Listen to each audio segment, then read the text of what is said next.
Cheeseheads. Get on your feet. It's Curd and Long. Hosted by Sparky, Fifer, and Ryan Horvat.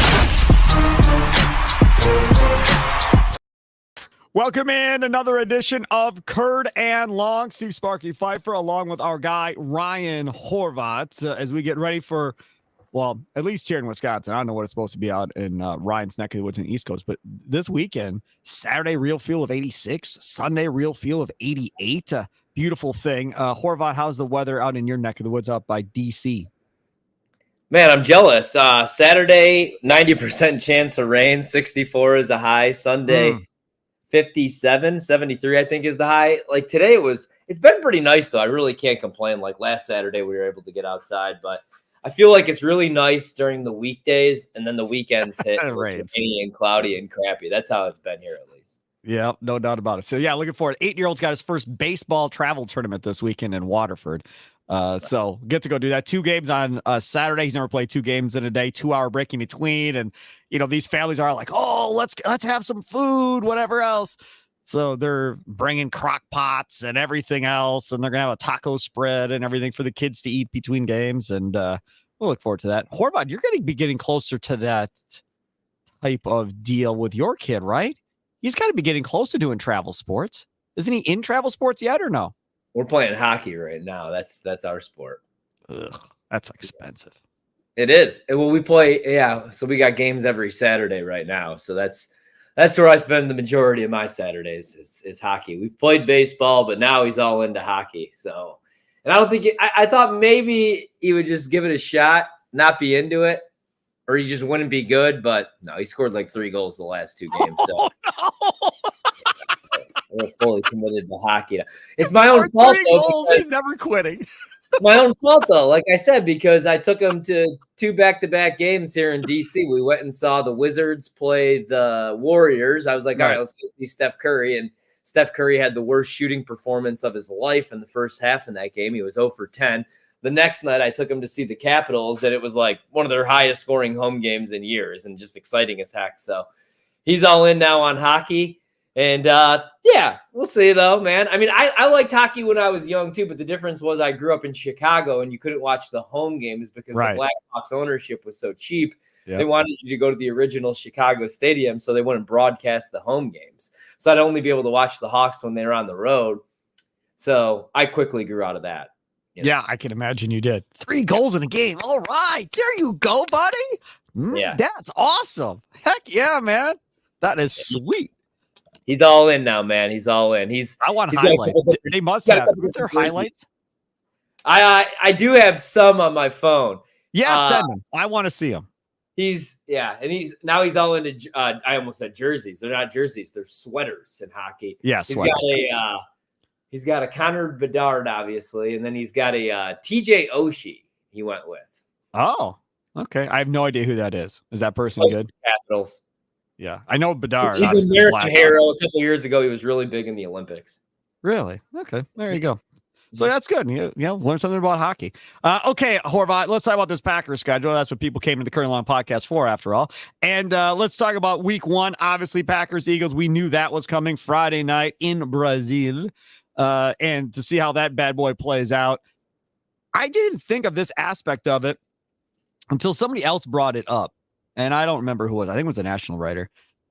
Brought up the fact of it actually kind of is a cool deal, pun intended, for the Packers and the Eagles, because in August, at the end of August, early September, in Philadelphia and in Wisconsin, humidity is through the roof with heat and everything else. So they're going to be able to go over there probably a little bit early and have some practices. And over there, temperatures are going to be like in the 50s and the 60s. You're not going to have all that humidity. It's going to be perfect football type weather and be able to escape some of the heat and so forth here. So that's a pretty cool, I guess, little point. The other aspect of it is my producer brought it up on Wisconsin Sports Daily weekday afternoons, 2 to 5. Charlie I bet you it's going to be like a soccer crowd in Brazil. And those soccer crowds are wild, right? Very wild. There's no makers, there's fireworks, there's all kinds of crap going on. So maybe they get one of those soccer type crowds and really add something else to it. And then on top of it, you got 2 really, really good football teams playing each other. And the Packers' biggest challenge will be making sure Saquon Barkley doesn't run for 200. Yeah, I kind of hate the way that the schedule lines out, to be honest, because it's a new scheme. So I feel good about the defense going into the year, I think. But also, I mean, like, what have the Packers struggled against? Tight ends, crossing routes, and defending the run for like the last, really since I've been born. And now to start the season, you get 2 dual threat quarterbacks. And we remember what Jalen Hurts did to Green Bay a couple of years ago on Sunday Night Football. And then right after that, you get your guy, Anthony Richardson. But this, like the Brazil game, it's fun. I just wish it was any other team but my team. And I hate that it's on a Friday night selfishly because I do have to work. But the crowd should be electric. It should be a very pro-Packer crowd because the Packers are well-loved all across the planet. I am excited to see it. But it's a tough matchup to start the year. But, hey, I mean, like, this is a team that's projected to win 11 games, 10.5 win total. So why not see how good you are right off the bat? I think the Eagles are going to be much better, like you said, not only on the offensive side of the ball, redoing the deal with A.J. Brown, making him happy. You still have Devontae Smith, but bringing in Saquon Barkley, who was like 60% of the Giants' offense the last 2 years when healthy. And then on the defensive side of the ball, they should be much better. The issue last year was Matt Patricia, the doofus, was the defensive coordinator for half of the season. And the secondary, the pass defense wasn't really good. But now they bring back C.J. Gardner-Johnson, who was with them the year that they went to the Super Bowl 2 years ago. They draft Cooper DeJean, who I wanted, and they draft probably the best corner in the draft in Quinyon Mitchell. But what we know about the Vic Fangio defense, and we saw it last year in Miami, it takes some time to figure out the scheme. It's a complicated scheme. And he's kind of old and crabby, we're figuring out too. So I think Green Bay could win this game, but it's a tough game to start the season, and it's going to be a crazy environment for a young team still in Green Bay. And that's the thing, young team traveling out of the country. Brazil. A lot of distractions in Brazil.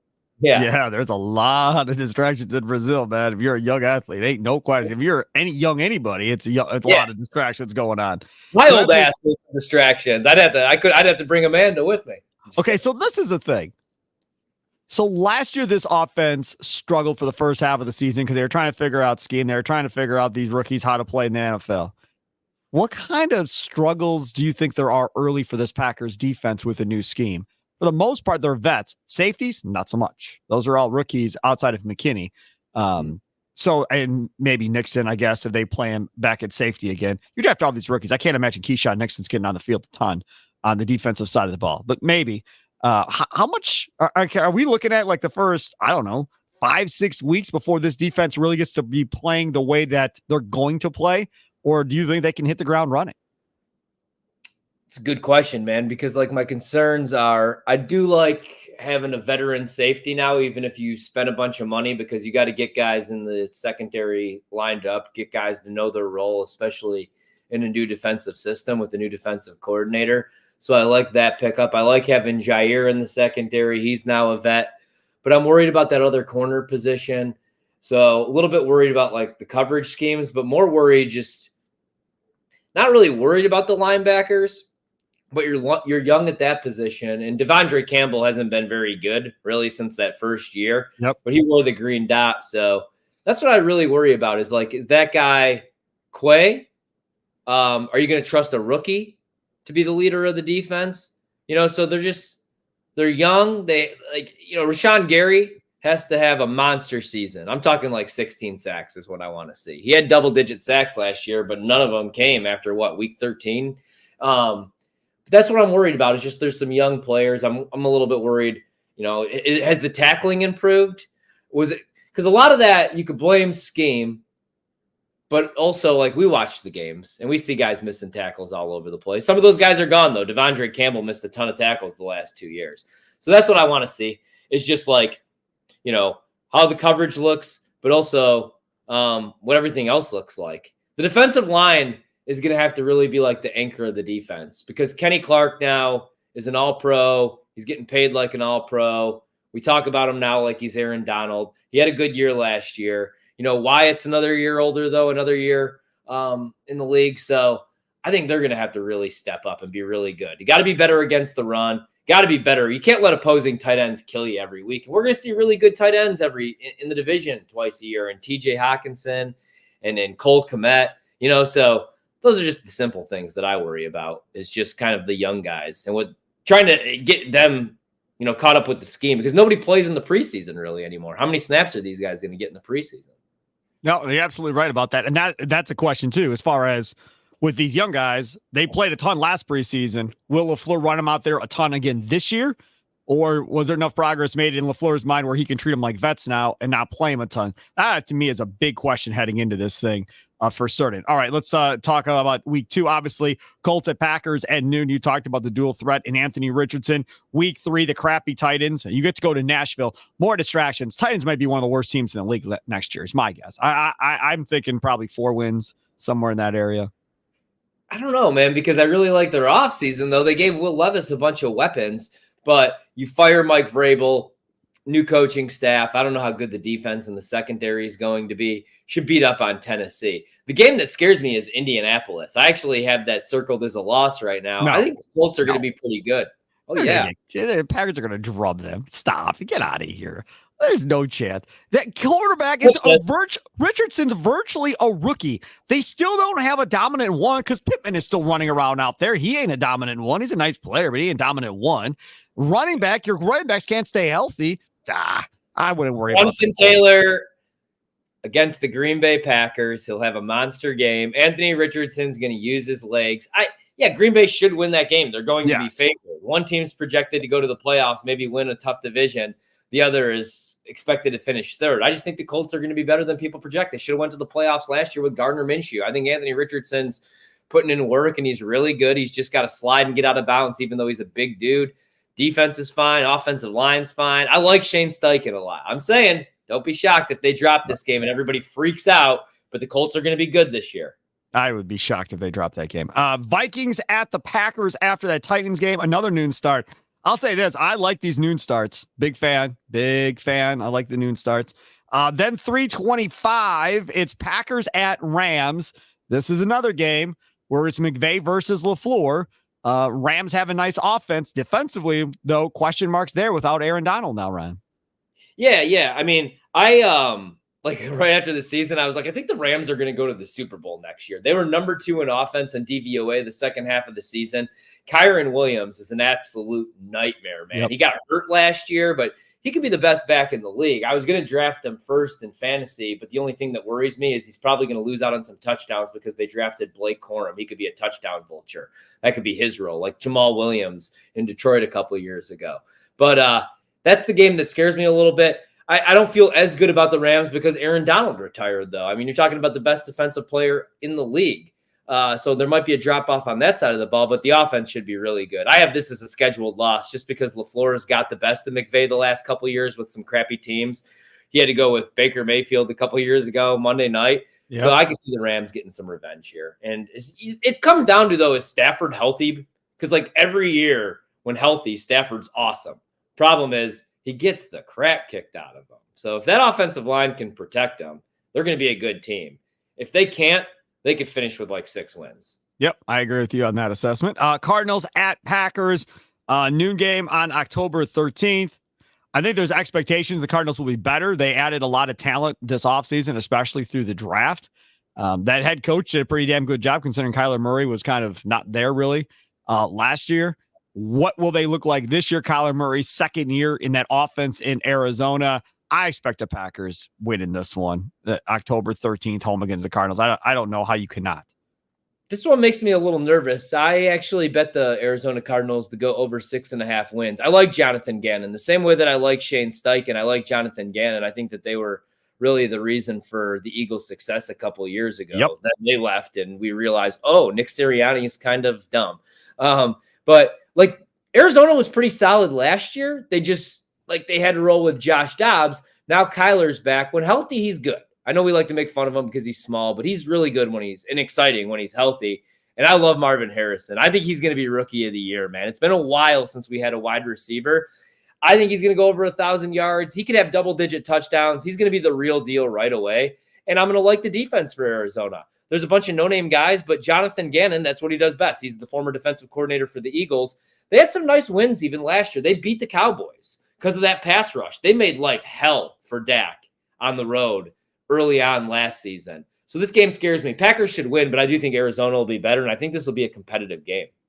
Games that scare me, Texans at Packers the following week on the 20th. That's a game that obviously scares you. Anytime you got to face CJ Stroud at this point in time, you get concerned. They added some offensive weapons for him as well in Houston. And obviously, DeMeco Ryans is the head coach, which means that defense will be just fine on that side of the ball. That's a game I could see the Packers definitely losing.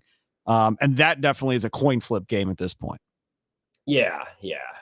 I would probably pick the Packers to win, but Texans are going to be good, man. They're going to be really good. I mean, Hunter and Will Anderson as your defensive ends, that's scary as heck. That pass rush, secondary should be better. Love the entire coaching staff. And then you have CJ Stroud, who's one of my favorite quarterbacks in the league. Now you have Stephon Diggs, a bunch of weapons, man. That's going to be a shootout. I can't wait to watch that game. Like you said, probably a coin flip, though. All right, game we don't need to talk about. Packers at Jaguars. Don't care. That's October 27th. Oh, I think hold on really quick. I think they lose that game. I told this to Bart. That's a schedule loss for me. I think the Jags are going to beat them. Favre, Rodgers, I don't trust any of them in Florida. That's all I'm going to say. Move on. And Jordan Love now is no different. This Packers team always lets me down in Florida. Things are changing. It's Jordan Love's team now. Lions at the Packers, 3:25 start. I just think Packers Lions should always be prime time at this point until one of these teams show that they're not very good. But 3:25 is a good game. I think Packers win one of these two, Lions win the other. Now, I don't know which one wins at home, which one wins on the road, but I think they split this 2-game set this year, Ryan. Yeah, I think Packers win at Lambeau, and I think Packers lose in Detroit. But the thing is with Detroit, man, I want to see how much better that pass defense is this year. Because in that second matchup, Matt LaFleur and Jordan Love cooked that defense. They tried to play a bunch of man, and then they tried to switch back to some zone, and Jordan Love picked them apart. Remember that? That's when we were all like, whoa, where was this? So I think Green Bay is the better team than Detroit. Hot take, Bears scare me more than Detroit. Detroit, I was expecting a lot of regression, but then Ben Johnson was retained instead of taking a head coaching gig. Look, don't get me wrong. They could have the best offense in the league. I bet Jahmyr Gibbs to win Offensive Player of the Year. It's one of my favorite bets. I think he's going to have a monster year and steal touches from David Montgomery. But I could see there also being a drop-off and Jared Goff going back to being Jared Goff. I think Caleb Williams is going to be awesome. I know Jordan Love's awesome. That's what I'm saying. Like, the Bears scare me a little bit more than the Lions. We're hyping up the Lions again. They just won the division for the first time since 1992. Prove it to me again. I know the Bears haven't been good since 1985. But now they got Caleb Williams, a really good defense, and Rome Odunze, and Keenan Allen is wide receiver number 3, and Swift, and a decent offensive line. So I agree, though. Probably split with Detroit, but I feel better about the matchup with the Lions because LaFleur cooked Dan Campbell and those guys last year in that second meeting. And Jordan Love, look, that was probably his best game of the season, in my opinion. Maybe one of them, at least. I'd have to go back and watch them all. But that was when I was like, oh, okay. We figured some stuff out because he started taking the intermediate stuff and he was hitting all the throws across the middle. Man, that was a fun game to watch. Now I got to go back and watch that. All right, so now it's a bye week, week 10, perfect bye week. I don't think anybody's going to argue about that being a perfect bye week. Take a quick time out, come back. We'll talk about the second half of the Packers 2024 schedule. Curd and Long, download it on your Odyssey app, wherever you download your favorite podcast at. Also, check us out on the video side of things on the Odyssey Sports YouTube page, where we live stream these bad boys more times than not. Back after this, Curd and Long. Hey, it's Sparky, Fifer, 1250 a.m. The Fan, Wisconsin Sports Daily, weekday afternoons from 2 until 5. Follow me on Twitter at Sparky Radio. Follow Ryan at Ryan Horvat. Catch him on BetMGM tonight, weeknights. Trista Crick, Nick Ashu. Watch the games, get their in-game wagering advice. Games coming up on the West Coast, get their advice there. Future bets, all that fun stuff. Highly entertaining. If you don't have a BetQL radio station near you, you can stream it on your Odyssey app. Second half of the Packers schedule. This is where things get difficult right out of the chute. Now, it depends on how good you think the Bears are. I don't think the Bears are going to suck. I think the Bears will win 8-9 games. Somewhere in that area is kind of where I think they're at. But either way, I like having a bye week going into this tough stretch of games in the second half of the season. Packers at Bears, not overly concerned, I'll be honest. I think the Packers are just a better team. But Caleb Williams will have a half a season under his belt playing quarterback, which means that offense should be going a lot better than maybe it is early in the season. Yeah, I was kind of hoping to see them like right off the bat, man. Like week 2, week 3 would have been nice to see Chicago while they're maybe still trying to figure some things out, but seeing them later is scary. I think the Bears are going to be good, man. I like their win total over 8.5. Maybe it takes a year or two, though, for this team really to gel because they're young and Caleb's a rookie. But I could also see him being good right away because, like a lot of these guys, it's all about where you're drafted. Right? Are they young, though, Brian? I mean, who's young? I mean, Moore's been in the league. Keenan Allen's 100. That's what I'm saying. DeAndre Swift's 100. I mean, a lot of these guys aren't necessarily young. I mean, he's young. Odunze's young, but I mean, for the most part, this is an older team. Yeah, that's what I'm saying. And the secondary is still kind of young, but I guess not really so young anymore. Yeah, I mean, that's what I'm saying. Like, it just depends where you're drafted. I mean, like Brock Purdy's Brock Purdy because he was Mr. Irrelevant and drafted by the Niners. CJ Stroud's awesome, but I think a lot of that just has to do with maybe CJ Stroud. I mean, I like Tank Dell and their weapons now more than I did last year, but that could be the same situation for Caleb Williams because even though he's a rookie, the offensive line is going to be better. And again, Keenan Allen, DJ Moore is a top 10 receiver when healthy. We just don't know that because he's never really had a quarterback in Carolina. So yeah, Bears are going to be much better. But still, I can't pick the Bears to beat the Packers until I actually see it. Because history tells me the last 2 decades, 3 decades I've been watching this rivalry, the Packers have owned the rivalry. So prove it to me, man. Because I thought Justin Fields and the Bears were going to give the Packers a better run the last couple of years. And I was wrong there. So prove it to me. Yeah, I'm not too concerned about that as of yet. Yeah. 49ers at Packers, 3:25 start again. Another game I thought should be in prime time. We went and looked it up to see what the Sunday and the Monday game were, and they're both good games. So I can't sit here and argue about it. You can make an argument that they should be in one of those games, I guess, but both are solid games. There's not a crappy Monday night game or something where they could have or should have been on Monday night. Fox, I'm sure, is eating that up. I'm assuming that's their game on November 24th. And then after this, it's the run of primetime games, which gets things really interesting for the Packers. This is the game of the year, I think. If you're a Packer fan, this is the game everybody circles and can't wait to see at the end of the day, Ryan. I completely agree, but I think San Francisco is going to be a letdown this season. I actually bet them to miss the playoffs. I think there might finally be some injury regression. They've made deep runs like every year. It's kind of like their last dance together. Ayuk wants to get paid. Kind of like T. Higgins last year really wanted to get paid. Now he has to play under the franchise tag, and he had a down year. Debo's always banged up. McCaffrey's been healthy the last couple of years. Trent Williams is another year older. I don't love anybody else on that offensive line. Is Purdy really the dude? The secondary is not great. Nick Bosa's still awesome, but he wasn't that great last year. He wasn't the defensive player of the year last year. So I like Green Bay. And I said this to Winkler. I don't mean to be insensitive. You never want to see a guy get hurt. But Packers beat San Francisco if it isn't for – that was the worst game Jordan Love had the second half of the season. And a lot of it had to do with just Dre Greenlaw was a freaking beast in the middle of that season. I love Fred Warner, but Greenlaw is awesome, right? If he had to just blow out his leg doing nothing, why did it have to be in the Super Bowl? Why couldn't it have been in that game? You never want to see a guy get hurt. But what I'm saying is the Niners were going to beat the Chiefs. Travis Kelce had 0 catches in the first half, or he had 1 catch. Greenlaw got hurt, and Travis Kelce had 7 receptions or 8 receptions after that. Changed the whole game. Dude. But I think Green Bay wins this game. I think LaFleur gets his revenge on Shanny, and I think Green Bay's the better team. San Francisco is not the team that scares me the most in the NFC.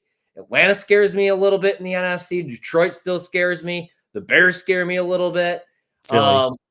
Philly scares me a lot this year, man. Philly and San Francisco are my top 2 teams I'm concerned about. With better coordinators. Yeah, I think Dallas has a dip. That's what I'm saying with Green Bay. That's why this year is almost like Super Bowl or bust, even though Jordan Love's really only in his second true year as a starting quarterback because the rest of the league kind of stinks. The rest, not the league, but the AFC is loaded. Can make the case for all those teams. But in the NFC, they should be real contenders this year. I agree. Yeah. After that, then it's Thanksgiving Day night. Dolphins in Green Bay against the Packers. Thanksgiving Day night. I'm happy that it's not the first or the second game. I'm fine with it being the nighttime game because you can still have time with your family, have the Thanksgiving meal, all of that stuff. And then by the time you get to the night game, have some pumpkin pie, relax a little bit, and watch the game. And hopefully the kids are in bed shortly thereafter kickoff, and you can watch it in peace and quiet. So that's the way to look at it from the family perspective. Is you get to enjoy your holiday still and then sit back and watch the Packers in peace. But here's the way that I look at that Bears-Lions game now, that will be on in the house because I can't wait to see that Bears-Lions game. That'll be a real nice game to start off Thanksgiving. I can't wait for this season, dude. But the way that I was looking at this was the Dolphins are huge frauds.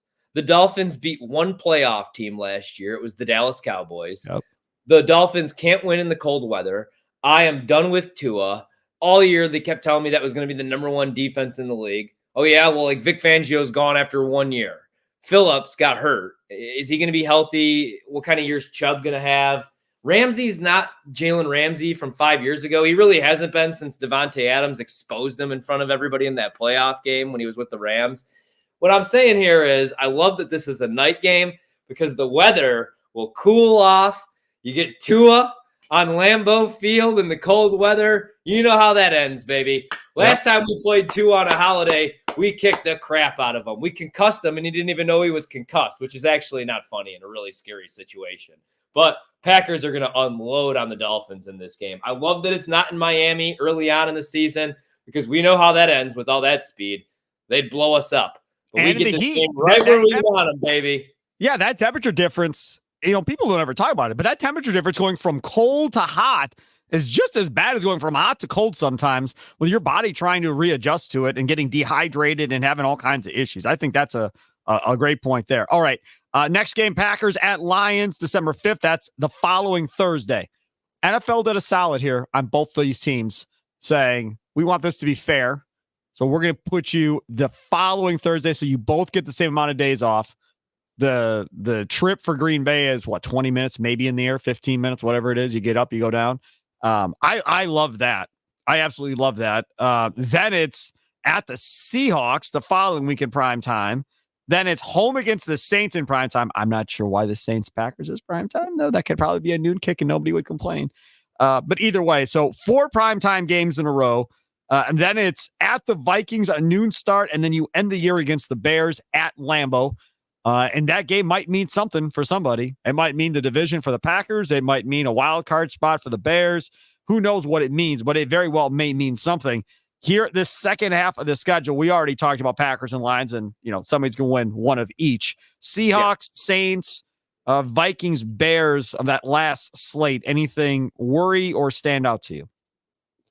They lose to the Saints, I might jump off my roof, to be honest with you, because the Saints absolutely stink, and I hate that organization for what they've done to my wallet the last couple of years. No, man, I hope I hate to say this. I don't want anybody to take this the wrong way. I hope the Bears are relevant, right? I hate the Vikings. I want the Vikings to win 2 games every year. And I went through this with you last year in the Bears. This is like 2 or 3 years in a row. You're on this podcast, Pippin. The Bears are going to be better. Trust me, Sparky. Here comes Justin Fields. And here we are, year 3 of this, and we are back to doing the same thing again. Now it's Caleb Williams. You are desperately trying to get that Bears team not to suck. Well, the Bears, like Justin Fields is not like a great NFL quarterback, but you're telling me that Justin Fields, like let's say Greg Roman's the offensive coordinator for the Bears the last couple of years, and they have a good defense. They could have won 9-10 games. They won 7 games last year. You should be running quarterback power stuff. Like do what they did with Lamar the first couple of years with Justin Fields. You don't drop him. He's like 5-step drops. Like they were treating Justin Fields like he was Aaron freaking Rodgers. Correct. Like a real pocket quarterback. Yes. And what nobody's talking about with Caleb Williams, go back and watch year 1 Caleb Williams at Oklahoma. He's got a little Justin Fields in him too with his legs. And he's got a lot of, who he reminds me of, and you know why I like him so much? I tell myself not to say his name on this podcast so people don't crush me. He reminds me of Aaron Rodgers. Of course. Doesn't he, though? No, I'm not a Caleb Williams guy. I'm not there. I'm not that guy. I'm not. Why? Why are you not a Caleb Williams guy? There. I watched him 3-4 times last year. He's 3-4 times. He's a good player. He's a good player.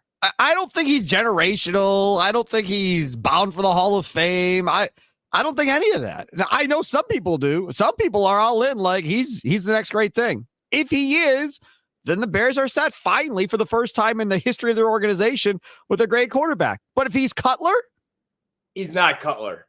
But I'm just saying, if he's Cutler, that's still a playoff team.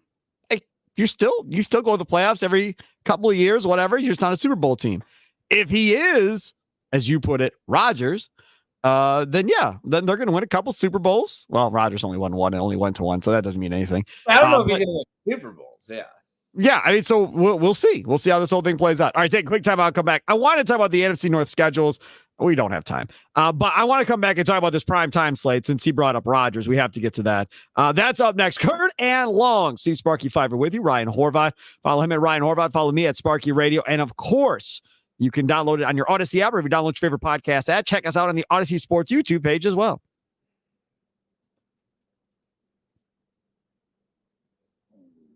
Hey, it's Sparky Fifer, 1250 AM The Fan, Wisconsin Sports Daily, weekday afternoons from 2 to 5 on The Fan, along with our guy, Ryan Horvat, BetMGM tonight, Trista Crick, Nick Ashu, weeknights on the BetQL Radio Network. You can check them out during the games, find out some in-game betting advice, look ahead to the West Coast games, look ahead to some future bets. They cover all of that and very entertaining. Got some fun interviews, show to show as well. And then, of course, if you can't listen to them on the radio, if you're not near a BetQL radio station where you live, you can stream it on your Odyssey app. Okay, let's talk about the primetime games. You are the president of the Aaron Rodgers fan club, as we all know. I would like you to explain to me why the Jets have more primetime games than Patrick Mahomes and the Kansas City Chiefs. Go ahead. That's funny. Aaron Rodgers isn't even my favorite quarterback in the league. That would be one Joseph Burrow these days. So the Jets have those games because the Jets are going to be really good this year. And if you like money, like I like money, you should bet the Jets right now. They're better than 3-1 to win that division. And I'll tell you what. What's the over-under on them? 9.5, sir. They're going to be a 10-win team. Their schedule is tough, sir. Yeah, but that defense is going to be the best in the league. Breece Hall is now 1 year removed from that ACL injury. Yep. He's going to be one of the best backs in the league. He will. Get him the F in football. Garrett Wilson is a stud. Rodgers. Who's the quarterback? Huh? Who's the quarterback of the Jets? That's what I'm saying. This has you nothing. Think Breece Hall is going to get the football? Stop. That dude is going to wing it all over the place, Rodgers.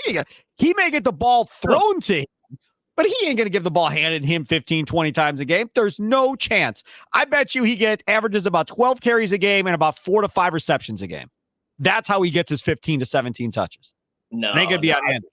No, man. I think they're going to run the ball. I think there's going to be a lot of Breece Hall. I think the Jets are going to be really good. They're going to be favored in 14 games this year.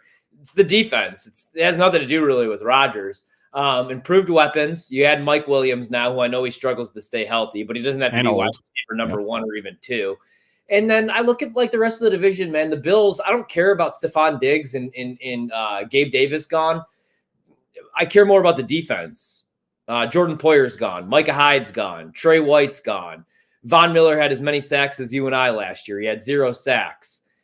Dolphins beat one playoff team last year. They're way too overvalued. So I like the Jets better than 3-1 to win the division, to win 10 games. And, you know, like the league said, they owe us one. So we'll see. If Rodgers goes down early again, you could say it's over, but they got Tyrod Taylor, who's a decent backup. You know, he could be the game manager with that defense, and then they are a running team. So we'll see. I do like the Jets this year, though. But he's a lot better than Zach Wilson as a backup. I'll give you that. Tyrod Taylor at least can win you a few ball games if Rodgers is out. You know, if Rodgers is out 3 or 4 weeks, they're fine.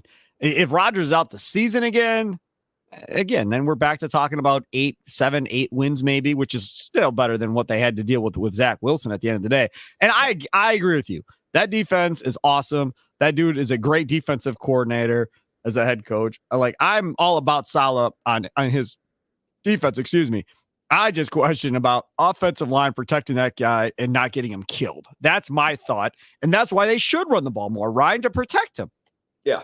They got to, man. And that's what I'm saying. Like, I knew the Jets were, I almost swore, the Jets were screwed last year when I was watching Hard Knocks and Rodgers was talking to Garrett Wilson. He's like, all right, me and Devontae had this thing where I'm going to pump and I'm going to hold on to the ball an extra 2 seconds and you're going to break off on your route.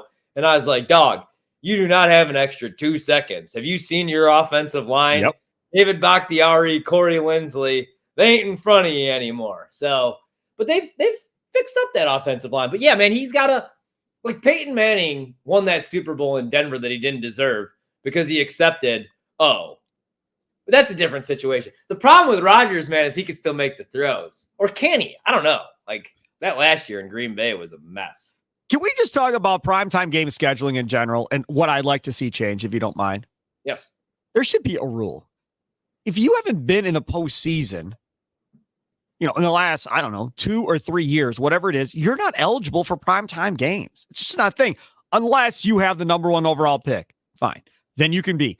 But other than that, you should not be eligible. You just shouldn't be. If you've been bad for last couple of years, you shouldn't be good. I'd even be fine with saying if you had less than 5 wins the previous year, you're not eligible to be on primetime. Listen, the Panthers have no primetime games, nor should they. The Patriots have 1. They shouldn't have 1. The Colts have 1. They shouldn't have 1. The Titans have 1. They shouldn't have 1. Jacksonville has 2. They shouldn't have any. The Raiders have 2. They shouldn't have any. Denver has 2. They shouldn't have any. Washington has 2.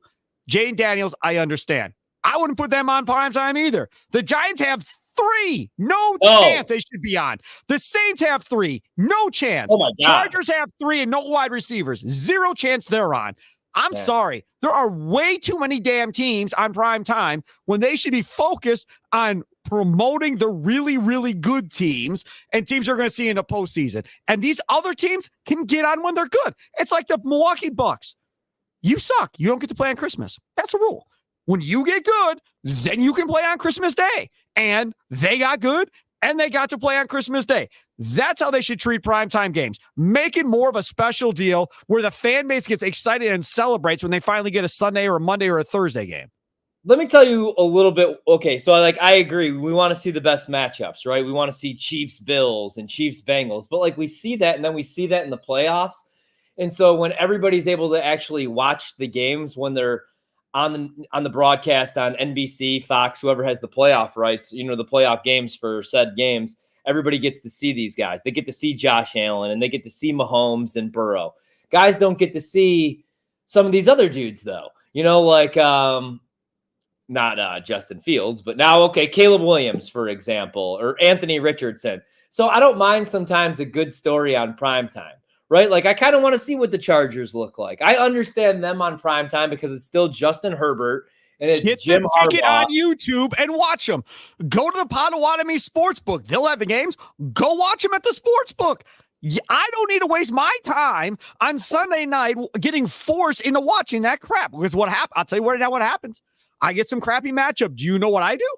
I turn over to my DVR list. Hallmark Christmas movie, and I watch a Hallmark Christmas movie. I'm not watching bad football. I'm not doing it. You're going to watch it because you have money on every game. So I understand why you're invested in all of this. I don't have money in any of these games. So from my perspective, I could care less one way or the other. If it's 2 really good football teams, I'm there. If it's not, I'm out and I will watch something else, Ryan Horvat. I mean, even if the Commanders suck, I want to watch Jaden Daniels. I'll watch him on primetime. I said that's an exception. But not an exception are the rest of these teams. The Patriots. The Saints have 3. Why would the New Orleans Saints have 3 primetime games? The Giants, based on what? Daniel Jones is going to learn how to play again? They got 3 games. Caleb Williams has 3, number 1 overall pick. Fine. I'm good with that. I'm not going to complain about that. But Chargers, Saints, Giants, Jaguars, Broncos, Raiders, Colts, Patriots, Titans, Panthers, no chance. All of them should not have any. None. You should be on noon slates all year long. And maybe we'll throw you a bone and give you a 325 start somewhere. Other than that, enjoy your noon slates. Get good, and you can be back in the national spotlight again. I don't understand it. It's so much about TV ratings, and you're wasting everybody's time by putting crap on TV every year. There, my rant is done. Have you done this on the air yet, this rant? No, not this one. I just did. We went over the primetime games. We did a whole thing about Aaron Rodgers, and Tom Silverstein was on and from the Green Bay Press Gazette, and he went into this whole thing about Aaron Rodgers the same type of way. But I did not do the rant as far as these teams that shouldn't be on TV. I have not done that yet, but maybe I'll do it today, Friday, as we'll come up. I got a packed show with guests today, though. Can you believe Scheffler with the whole thing getting arrested at the PGA Championship? That jerk. I was trying to sleep in a little bit today, and of all people, too, Scotty Scheffler, of all people. You know what I mean? God. I mean, it's unfortunate that there was the unfortunate situation because I made the joke. I was like, I bet you Scheffler did this on purpose because, like, he wins the Masters by 6 strokes. Nobody cares. Like, we cheer. Hear me out on this really quick. I was trying to tell Bart about this, too, because I had to jump on with him today. I told him that in golf, we like the villains, right? Like, we cheer for Brooks Koepka, who's like, yeah, I don't even practice. I just show up, crush some balls with my hot wife, and I win. We cheer for Tiger Woods, who and all kinds of crazy crap. Yes. But Scotty Scheffler bores us. He's like, oh, gee, shucks, I just won another golf event. I'm just going to go home to my wife, We're bored by him. Now, I said where he messed up, he should have came out with, his jumpsuit on, shackled head to toe, cigarette hanging out of his mouth. And now he's the bad boy, Scotty Scheffler. Woo-wee! You know what the bad part is of this whole thing?